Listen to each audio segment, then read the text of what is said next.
When Thomas puffed along his branch line, he always looked forward to something special. The sight of the river. As he rumbled over the bridge, he would see people fishing. Thomas often wanted to stay and watch, but his driver said no. What would the fat controller say if we were late? Every time he met another engine, he would say, "I want to fish." But they all had the same answer. Engines don't go fishing. Silly stick in the muds, thought Thomas. One day he stopped as usual to take in water at the station by the river. Out of order?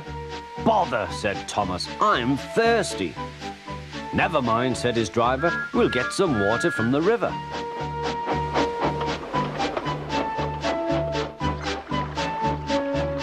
They found a bucket and some rope and went to the bridge.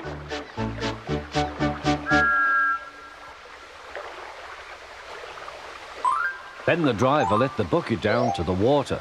The bucket was old and had 5 holes. So they had to fill it, pull it up and empty it into Thomas's tank as quickly as they could, several times over.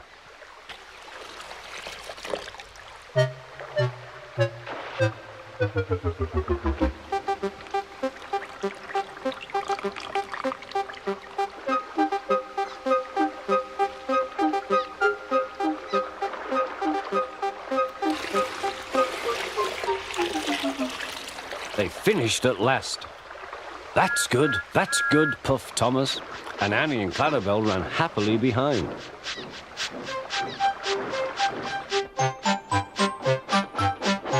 Suddenly, Thomas began to feel a pain in his boiler. Steam began to hiss from his safety valve in an alarming way. There's too much steam, said his driver. Oh dear, groaned Thomas. I'm going to burst. I'm going to burst.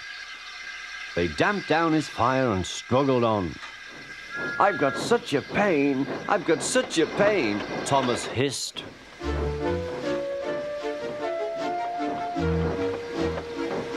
They stopped just outside the last station, uncoupled Annie and Clarabel, and ran Thomas, who was still hissing fit to burst, on a siding right out of the way.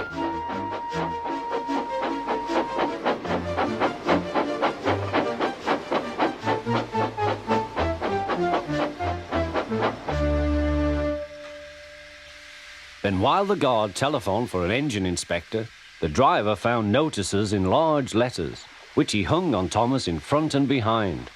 Danger! Keep away! Soon the inspector and the fat controller arrived. Cheer up, Thomas, they said. We'll soon put you right. The driver told them what had happened. So the feed pipe is blocked, said the inspector. I'll just look in the tanks. He climbed up and peered in. Then he came down. Excuse me, sir. Please look in the tank and tell me what you see. Certainly, Inspector, replied the fat controller. He clambered up, looked in, and nearly fell off in surprise. Inspector, he whispered, can you see fish? Gracious goodness me, how did the fish get there, driver? We must have fished them from the river with our bucket, replied Thomas's driver. Well, Thomas, so you and your driver have been fishing, but fish don't suit you. We must get them out.